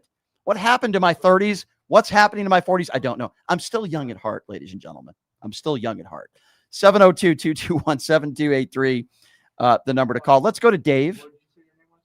If I'm not mistaken, I think Dave is next up on PTL. Also, quickly check out my website, pushingthelimits.live, where questions and comments also can be heard on the YouTube Super Chat. You can make donations on pushingthelimits.live and support independent media. We're going to Scott, actually. Scott is calling from, we'll get to Dave afterwards. Scott, what's going on? Hey, Brian, how you doing? First time, long time. Thanks, Scott. What's on your mind today? Hey. Well, I'm from the great state of Pennsylvania, and I've got the wonderful John Fetterman as my representative. Oh, and, gosh. Wow. Yeah. So the big thing was he was the first person I voted for as senator in the state when I moved out here. And if you don't remember, his Twitter account was a lot like Gavin Newsom's at the time. He knew what to say, when to say it. Right. And he was good for the first, I want to say couple of months before the stroke. Then after the stroke, yeah, he changed. Someone has something on him a lot. Yeah. Well, here's my thing, right? The guy was born into money, as you know. And you remember all those all the MAGA idiots that were calling him a vegetable and they were attacking him. And, there are a lot of good people that were defending him. And by the way, I was one of them. And listen, even if you're a bad person, I would never call somebody that and say those things about somebody who just had a stroke. But, I defended this guy. He shows up to work dressed like the slob that he is. He has zero work ethic. He was born into wealth. He's never worked an honest day his entire life. And he is a fraud. And I'm not going to use a stroke as a reason why he's turned MAGA. I don't buy that at all. Either somebody has something on him or he's just a piece of human garbage or maybe a little bit of both. I don't know. The timing's too close. I mean, even when one thing they forget about is even before the stroke, he was very pro-Israel. And that's not outside the realm for a lot of us in Pennsylvania. A lot of people here are Catholic. Yeah, and they do support Israel. But I got to tell you, one of them it's one thing to support Israel. It's another thing to defend war crimes. It's another thing to defend Benjamin Netanyahu. Okay, you can support Israel, but also understand that Netanyahu is a corrupt criminal. You could support Israel and the Israeli people, which I do, and call out Hamas, which I have done, but also say, yes, this is corrupt. We wouldn't be in this war in Iran if not for Benjamin Netanyahu and Donald Trump being the puppet that he is. We probably wouldn't have gone to war with Iraq with alleged weapons of mass destruction if we didn't, because it benefited Israel to take Saddam Hussein out. It benefited Israel for us to go to war in Iran, right? You think Benjamin Netanyahu cares about these American soldiers that are coming home in caskets? Nope. You think Benjamin Netanyahu cares that this war is costing the United States $2 billion a day? Do you think Benjamin Netanyahu cares that gas prices are almost $5 a gallon, at least where I am, and they're almost $4 a gallon on average? He doesn't care. He only cares about remaining in power. And by the way, he couldn't defend his own people. with what Hamas did to them, he failed. He failed the Israeli people. He is a terrible leader, corrupt, criminal. And if you ask me, put Benjamin Netanyahu and Donald Trump in a 4x4 cell for the rest of their lives and let them cuddle together. Okay. That's what they deserve. And as far as I'm being serious, I believe they both are criminals and they both belong in jail for the rest of their lives. They can have each other. Yep. And Netanyahu just wants the war keep going so he can stay in power. Because once the war ends in Israel, he's out. There you go. There you go. That is the number one reason why this is going on. It's not because he's trying to protect his own people. It's not because he feels Iran is an imminent threat. It's because Benjamin Netanyahu is doing what is good for Benjamin Netanyahu. You nailed it on the head, sir. You are 150% correct. Florida. Let's go to Florida. Let's go to Scott. He's calling out of Florida. What's up, Scott? I'm doing good. I heard someone's birthday. I wanted to wish them a happy birthday and let you know Sunday was my birthday. I turned 51. Oh, well, happy birthday, sir.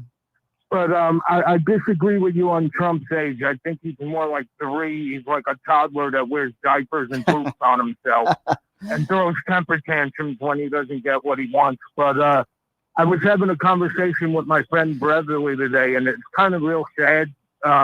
She's like, yeah, it's Iran here, and then we ended up in Minnesota. And she's like, what do you think of the fraud? I said, I really don't care. And I said, why don't you look at the fraud in the White House? And that's when she got all mad at me and shortly hung up.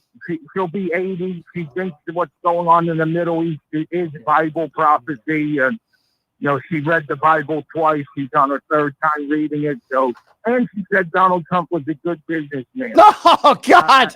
Yeah. Oh, that's like saying Harvey Weinstein was great treating women great. I mean, it's so. How can you have a serious conversation with somebody that thinks the guy that was given a $500 million company from daddy when he was a teenager, who's bankrupted, I don't know, more companies that I could even name, who is a fraud, a used car salesman fraud. Think of all the companies that the Trump Steaks, the Trump Water, the Trump University, and the fraud, and the fact that this guy, his own casinos filed for bankruptcy. But yeah, he's a wonderful businessman. It's really hard for a casino to file for bankruptcy. It's not easy. It definitely has to be mismanaged. That's for sure. Starla is next up on PTL. Hello, Starla. Hey, how you doing? What's up, Starla?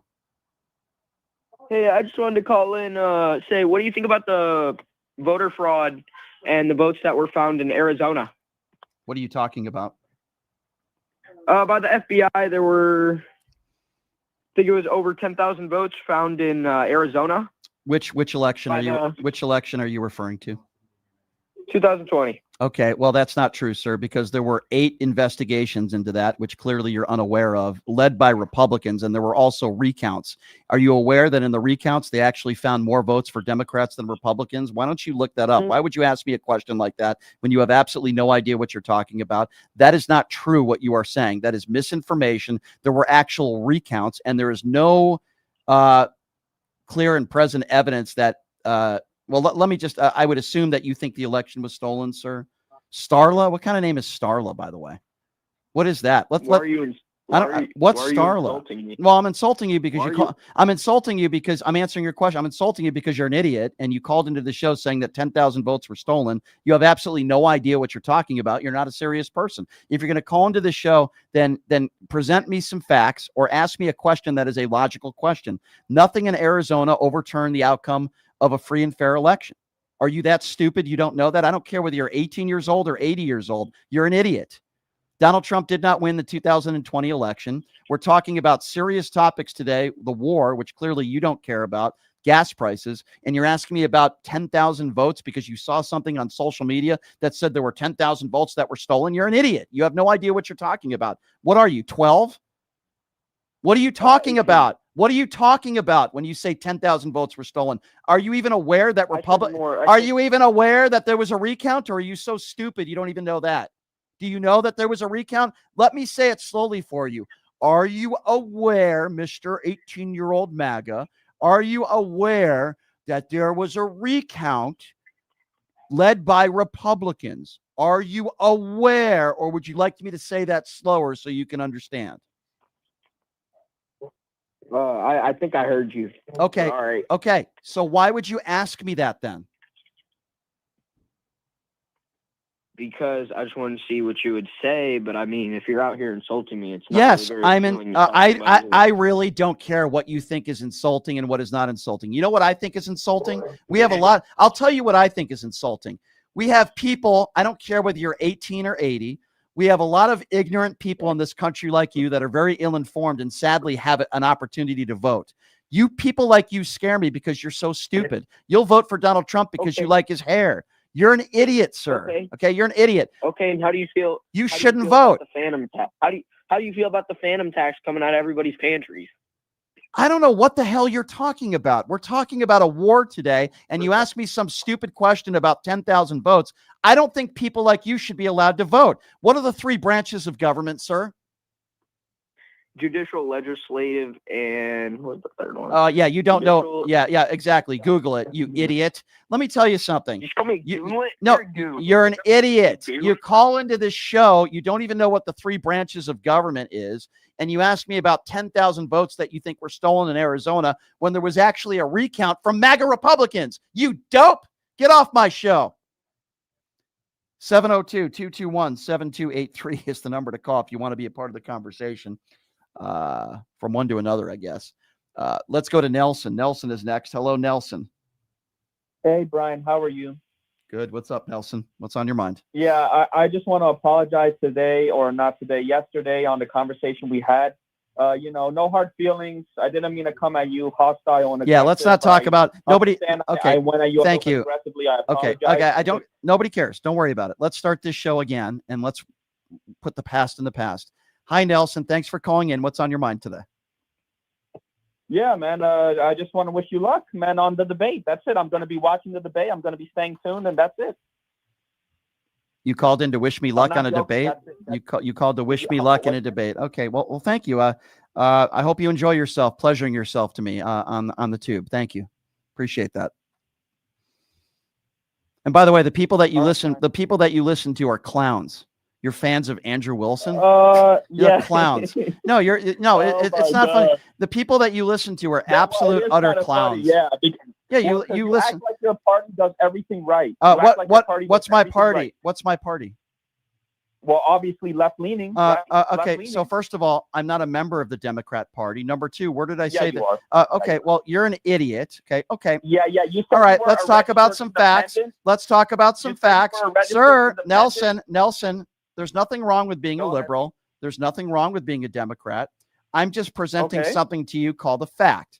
Here's some facts for you, sir. Oh, believe me. I know facts. Okay. Well, what's my voting record? Who did I vote for in the last 20 years? Who did I vote for? You said you were registered independent. And what's my voting record? What's my voting record? Almost all of your views are left leaning. Okay. I certainly lean to the left on social issues, but I didn't vote for Obama. I didn't vote for Hillary Clinton. I'm for capital punishment. I'm for border security. And you're an idiot. You're an idiot. No, it's not fair enough. Fine. Okay. I don't care, Nelson. I don't care. Nelson, I'm always honest on this show. Nelson, I'm always honest on this show. I just answered your question, and it's not my fault. Pot him down. Nelson, you're going to stop interrupting me, and it's my show and not yours. I don't care whether you think I'm a liberal or not, because you have zero credibility, and you're a fan of somebody named Andrew Wilson. I have zero respect for anybody that is a fan of Andrew Wilson. That's number one, if you want to talk about bad faith. Number two, because you can't argue your points and you're not smart enough to do so, you'll label somebody something and you'll say, oh, well, you're a lefty or you're a liberal or you're a Democrat. I am anti-Donald Trump, and I am more than capable of voting for Republicans. And I had support for John McCain and even Mitt Romney. So you have absolutely no idea what you're talking about. So did you call into the show for the objective to say, Brian, you're a Democrat or you're a lefty? Or did you call into the show to actually have a real conversation about something? Because every single time you call into the show, you prove, okay, just get rid of him with that stupid Tucker Carlson laugh. He's so dumb. 702-221-7283. Who are we going to next year? Let's go to Lou. Lou is next on PTL. What's up, Lou? Hey, Brian, how you doing, buddy? What's up, Lou? You should give those MAGA guys all but 3 seconds. They're all morons. Yeah. And anyway, what I wanted to say was, if they think Trump's a good businessman, look at the people that he put into power. Look at the people that are working underneath him. They're all unqualified dummies, and that's what he did in his business in the past. And he failed at everything, and now he's failing as a president. Yeah. Well, you know, it's interesting. On your gravestone, it doesn't say how much money you died with, or at least it shouldn't. Talks about, you know, are you a family person? Were you a good husband? Were you a good father? Were you a good son, daughter? You know, Right. That's really, to me, what's the most important thing in life when you look in the mirror. Do you take care of your family? Are you a decent human being? Do you care for others? Donald Trump didn't do any of those things. He's cheated on every woman he's ever been with. Terrible father, terrible contractual husband, you know, and that's the bottom line here. So, you know, I want to know who he's replacing Tulsi Gabbard with. Laura Ingraham? that could be a possibility. Laura Ingraham. I'm Yeah, telling you, he's running out of Fox hosts, isn't he? that's true. That's actually pretty funny. And I think you're actually right about that. Yeah. Who would be, I don't know, Tommy Lauren, I think would be a top candidate. He likes the blondes. I think, Brian, I think we're not going to find out the truth about why we went to war until a couple of years. And let me tell you something about the Epstein files. They are hiding this stuff so bad that I honestly believe that Epstein was killed. I honestly absolutely. believe Listen, that. I agree. Listen, I've had Mark Epstein on this show before, and we've talked about that. I completely agree with you. I don't think that's a conspiracy theory at all. Dan Bongino and Kash Patel should be ashamed of themselves. You know, they really should. All right. Do we have any MAGA callers on the line? They're always so entertaining. Let's go to Charles. Charles is next up on PTL. What's up, Charles? Yo, what's up, cuz? What's on your mind today, Charles? I got a question about, like, what's your thoughts on EBT and food stamps? I believe that if you're struggling and you're living paycheck to paycheck, then and if you qualify for it, you should be allowed to be on them. And if it helps you get through some very difficult times, obviously the objective is you want to get a job, you want to be able to afford groceries and food. Unfortunately, now during difficult times that we're living in, people need it more than ever. What's your opinion on it? I think it's good, except for the people that, like, they ain't doing their jobs and they get it. Like, Yeah. the people that don't work, they get it. Well, there's always going to be people that are going to take advantage of the system. I don't deny that. And that would be called fraud. That's a crime. But we can't make everybody suffer just because a small percentage of people are taking advantage of a system, right? That's what Donald Trump is doing. Millions of people now were forced to go off of food stamps at the worst possible time. And I think that's wrong. What's your thoughts on, like, the war and stuff? Is that a serious question? Yeah. Mm-hmm. What's my thoughts on, like, the war and stuff? Yeah, cuz. Like, the Iran war. Uh-huh. Your accent, by the way, isn't really working very much. It's not really working. What's your real name? You racist for real. No, I'm not at all. I can tell when somebody is trying to. you hating on I can tell when somebody is an immature fool and they're trying to prank me, and that's exactly what you're doing. And you were caught. Have a nice day. Let's go to Dan. Dan is next up on PTL. What's up, Dan? Hello, Dan. Hey, Brian. What's up, man? What's on your mind today? Nothing much. I got a question for you. Yeah. What is the actual reason why you just won't admit you're a Democrat? What is the actual reason why I won't admit I'm a Democrat? Because I'm not. I guess that would be my reason. There's nothing wrong with being a Democrat. There's nothing wrong. Right. So just admit you are one. Okay. Well, I'm not, though. So, you know. Like you put on this veneer of being a centrist. You're not. You're clearly not. Okay. So where did I say I was a centrist? When did I say that? I'm sorry. Let me. Yeah, please do. Yeah, exactly. Independent. Never said I was a centrist. I said I lean to the left on social issues, no question, and I am anti-Donald Trump. Why are you obsessed with this, sir? Why are you obsessed with defining me as who I am? I could care less what you think about me. Don't you think there are more important things to discuss, Dan, today than whether you think I'm a Democrat or not, which, by the way, I could care less. My last bathroom visit means more to me than your opinions on whether you think I'm a Democrat or not. I've told you. No, I'm not. I'm not defensive at all. I'm sorry. You just don't like facts. Can you find me a liberal, staunch Democrat that is I don't know, pro-death penalty, that is pro-securing our border? Pro-death penalty is not an Wait. exclusively Really? Democrat Oh, or really? Republican Really? stance. That's not a Republican It's stance. Really? It's not. Or maybe female transgenders shouldn't be competing with women on the playing field, which I've talked about ad nauseum. Listen, I'm not here. I don't really But care. whenever someone Dan, calls you on Dan, it, I whenever don't someone care. calls you on Dan, it, you're Dan, kind of Dan, out of it. Dan, I don't care what you think about me. Dan, I don't care what you think about me. Now let's talk about you, because I know a lot of people care about your opinions. Why did you vote for Donald Trump? Why don't you tell me why you voted for Donald Trump? What do you think about this war in Iran as we bring you back up? What do you think about this war? Let's talk about something of substance and see if you're capable. What do you think about this war in Iran? Do you defend it? I don't defend it. I disagree with it, honestly. I disagree with it, but to say that it's what's the word to use, ill-advised and unjust and illegal, I do think there are American interests of being over there. What was the imminent threat? What was the imminent threat? When you have members of Donald Trump's own administration that are saying that there was not an imminent threat and people are stepping down and they haven't presented any evidence of an imminent threat, wouldn't that be a definition of an illegal war when they can't provide any evidence that they were an imminent threat or that they were going to attack the United States? Wouldn't you say that's criminal? I don't think that all action has to be justified by an imminent threat. So why are they saying there's an imminent threat then? Why are they justifying it that way? That's what there wasn't. No, that's you just say that no. that No, sir. No, sir. I didn't say. I need you to listen, sir. Dan, I need you to pay attention. Tulsi Gabbard said there was no imminent threat 10 months ago under oath.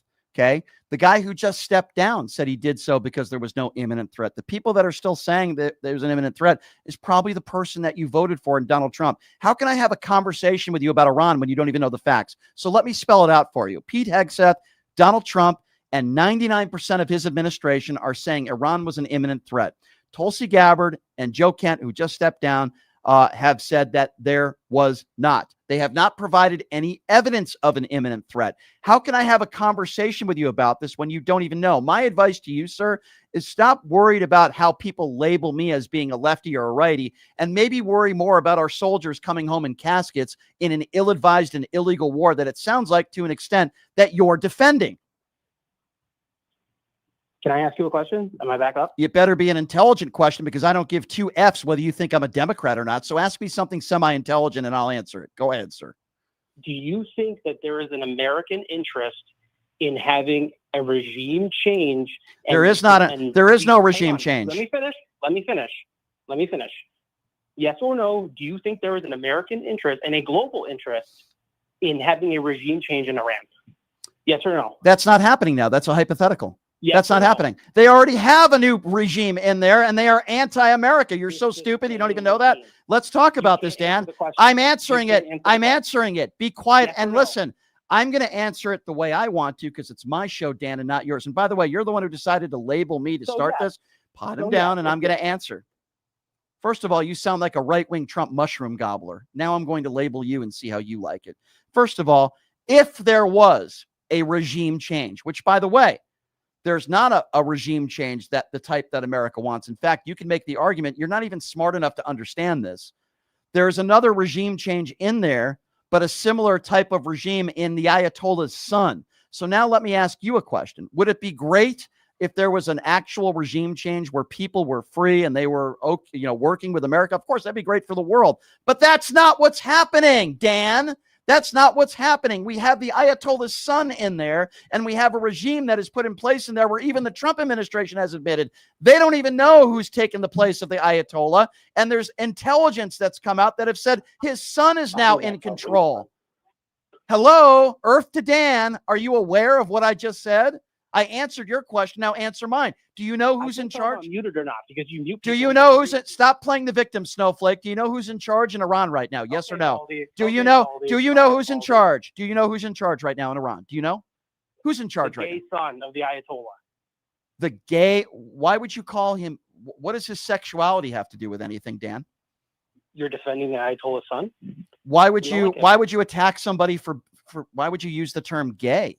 Help me understand that. There was intelligence that came out that there's reports that he's gay. Okay. So why is that important? Look it up. Okay. Fine. So why is that important to you? So, okay. I don't need to pull it up. I'm asking you, why is that important to you? what his sexuality is.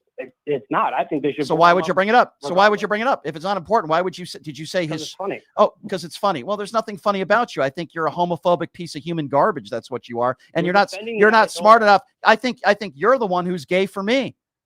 That's what I think. Brian, you're not really a Democrat. I think you're obsessed to me, and I think you pleasure yourself to a PTL poster of me every night before you go to sleep, and I think you would love to hook up with the Ayatollah's son. That's what it sounds like to me. Sounds to me you'd like to, maybe attack him in a sexual way. That's what I think. You buffoon, you. I hope that was Democrat enough for you. I hope that call was Democrat enough for you, you imbecile. We got soldiers that are dying in Iran right now, and you care more about defining me of whether I'm a Democrat or a Republican, and you care if the Ayatollah's son is gay or not, you fool you. I got about 30 seconds for Tony. Tony, go right ahead. Hey, Brian, it's me again. Remember I called you a couple weeks ago? Yep, got about 30 seconds, Tony, so go right ahead, my friend. Man, please tell me what's going on. We've lost how many people now? 17? It's horrible, yeah, and it's going to keep going up, yeah. Something has to be done. Something has to be done. I mean, this is ridiculous. They said there was no credible intelligence that they had. Everything was destroyed, right? Yeah, they did tell us that. Yeah. You're right. Why are we... Yeah, well, that's a good question that you asked, and I appreciate the phone call. I'm sorry I'm up against the clock, but I appreciate the call. I know we have a lot of other people on hold. I'm going to remember those names of the people that are on hold, and I promise you I will get to you first tomorrow. You'll be first up in line. And my apologies there. I have some more good news for you. Warren Smith will not be doing the show with me tomorrow. That's my decision. I still will be setting up a debate with him, but FYI, we're doing the show tomorrow, and we'll have some special guests on the show tomorrow. I'm also at 3 p.m. Pacific Standard Time going live and debating the right wing's version of Dean and Parker, a guy by the name of Kai Schwimmer in his early 20s. I'm doing a live debate. That'll be on my platforms as well. Please check out my website, pushingthelimits.live. Again, my website, which is pushingthelimits.live. You go to my website. You can make donations, monthly or weekly donations. And I appreciate everybody, of course, in the YouTube Super Chat. Facebook, I think we just passed 113,000 subs, which is really awesome. And I'm very grateful for that as well. YouTube at PTL Radio Show. And my thanks to John Fogelsang for joining us. John's great. Love having him. All right, folks. We'll see you tomorrow. Same time, same place. Have a great day, everybody. Hey, everybody. Are you struggling to find a pizza place that reminds